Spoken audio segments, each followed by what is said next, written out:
can kickstart the natural fermentation process.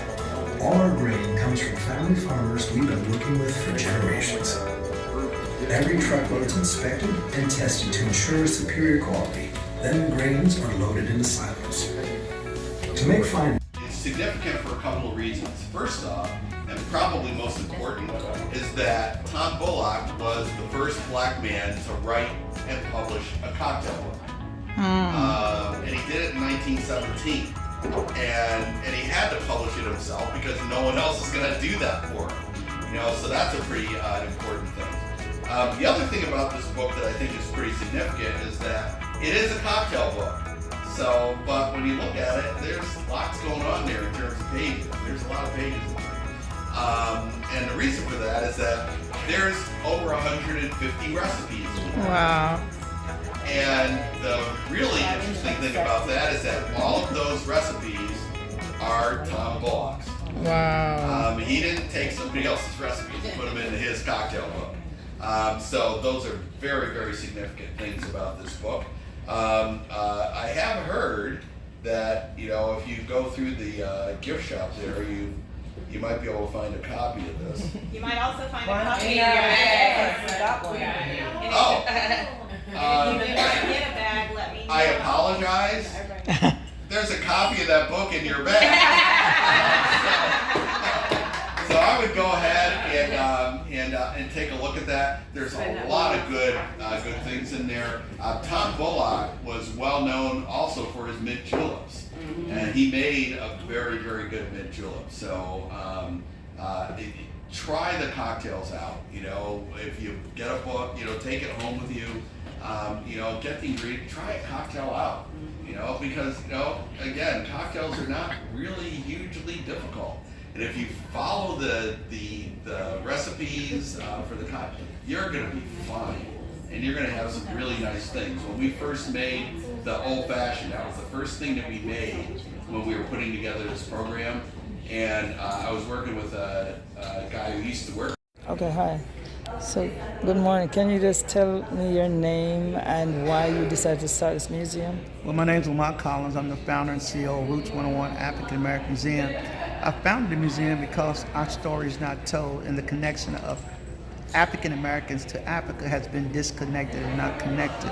And I always felt we have to connect no matter what we are, because wherever we are, we're connected just by the skin tone of who we are. So it's so important to make the connection to Africa, and our kids understand the roots of where we came from. Okay, great. So why do you think that's important? Well, I think what's important is that we are descendants from kings and queens, and we didn't come to America as slaves. We were enslaved in America, and that story has to be told, is that the history we came from and the strength that we come from, the intelligence of what we came from, our kids need to know, and that story has to be told. Okay, so you said you had all this in your basement, so Yes. At what age did you take an interest in collecting? I started collecting sports memorabilia in America when I was like 10 years old. I started collecting the African part of our heritage when I was like 22 years old in college.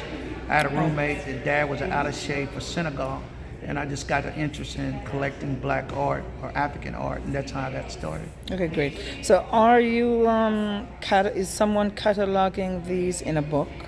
No, we are logging, but yes and no. We're not where we need to be. We're a small outfit. Really, we just grown nationally overnight, but financially we still struggle. So we as we go, we hope to get to that.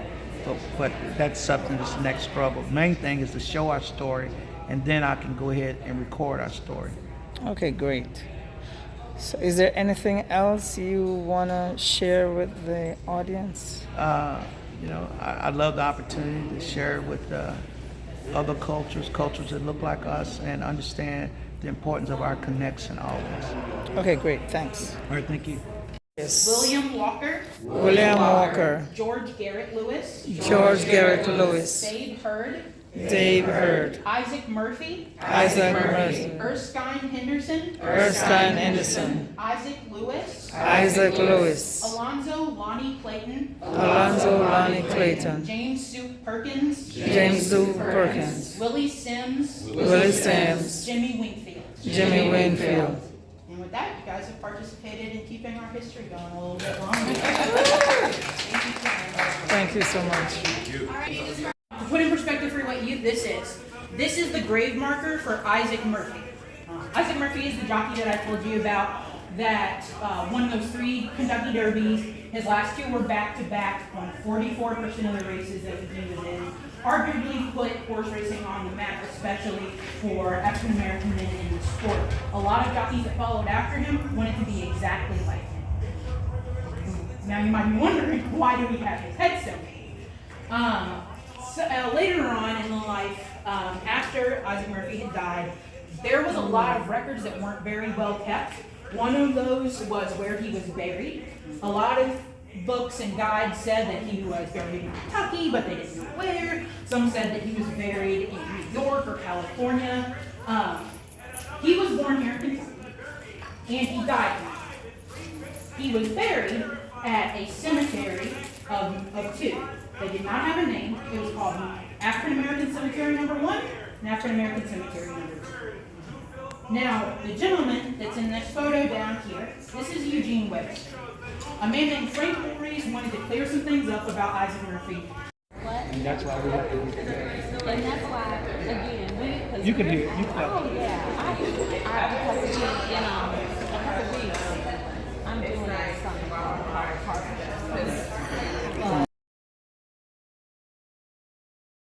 Progress. And the reason I started that, I want to tell the history of black protests in this country. See, everybody wants to die. To buy a car and it's like horsepower and it's real.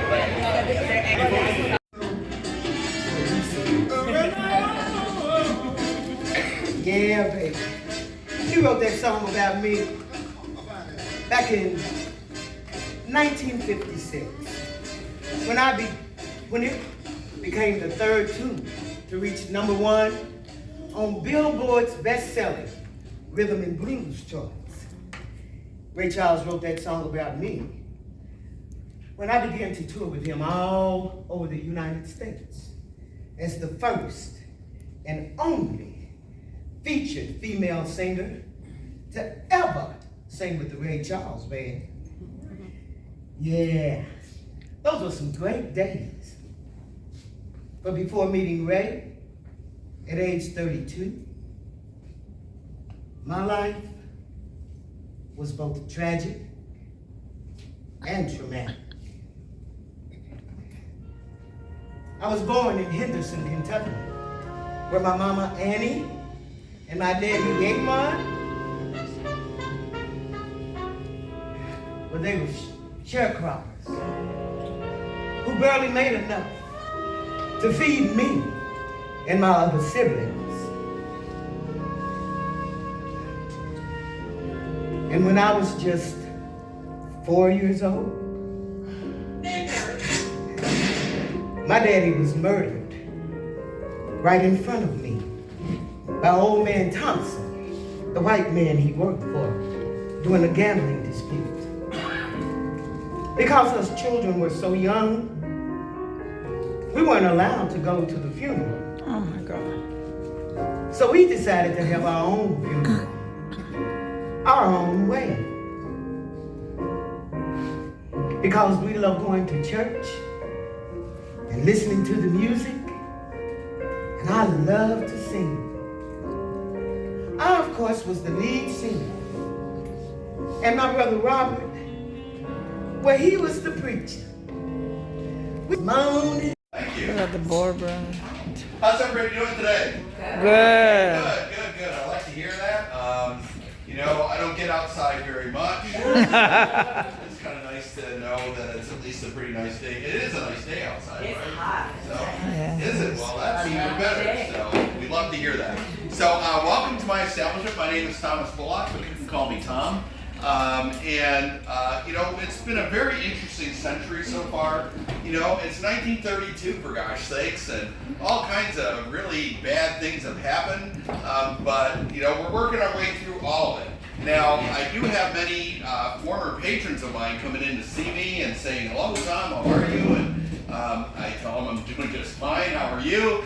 And they say, we're doing fine. And I say, well, you know, it's nice to see you, but why are you here? I haven't seen you for a while. And they tell me that, well, we all knew Prohibition was coming, so we stocked up.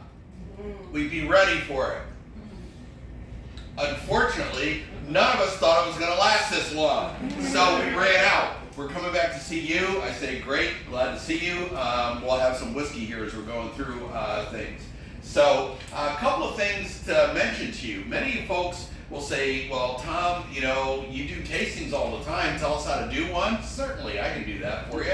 And there's some things you want to think about when you're doing a tasting. The first thing you want to think about is to make sure that you have your whiskey poured out for your guests before they get there. This is going to make it easier for you. It's going to make you a better host for your guests coming in because they're not going to be grabbing for the bottle and glasses and spilling things and asking you questions. And it makes it difficult. So have your whiskey poured out. We've done that. Made sure that that has happened. Now, the very first whiskey in the glass that's closest to you is one that we like a lot around here. It's called this. It's Evan Williams 1783. This is a 7-year-old bourbon whiskey. Been in America 7 years. Color, flavor, and aroma out of that barrel.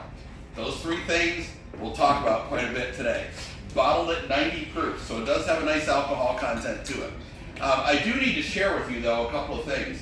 First thing is that this is, in fact, one of my favorite bourbons. I also need to share with you the fact that everything that we'll be trying here today is one of my favorite bourbons. So I apologize for saying that a lot, but it's a pretty nice thing. By the way, 1783 is a significant date in Louisville. It is here because in that year, Evan Williams became the first licensed distiller in the state of Kentucky. So that was a big year for him. He established it as his distillery in a building that used to be across the street from where we are right now. So that's a very, very good thing. So when you're doing a tasting, a couple of things you want to think about when you're doing that. You want to ask your guests some questions. You want to find out, I guess, what they know as you're going along. So the first thing you want to ask them is, you're doing a tasting of a whiskey, any whiskey. What's the first thing that you do? Smell it. Smell it. It's not smell it. Look at it. Look at it. Yes. That's exactly right. Come in, folks. You can have a seat anywhere in here. That's fine. By the way, none of you folks are cops or treasury agents, are you? I'm not. You are. I'm kidding. I'm under 21 though. We're talking about doing a tasting here. My name is Thomas Bullock. You can call me Tom. So that's a good thing. So in any event, you know, you want to look at your whiskey. You're looking for a couple of things. You're looking for color and clarity. Clarity is maybe a bit more than what we have at the big distillery. Other than the fact that they use a big column still and we use a pot still. And so the scale is down farther. You know, so our fermentation takes a whole 650 gallons of fermentation. That's one barrel of bourbon. So you lose a lot of quantity in the process over it. And everything that comes off our still here is experimental. We're looking for the next generations of bourbons and whiskeys. Now, in our retail shop, stuff that come off with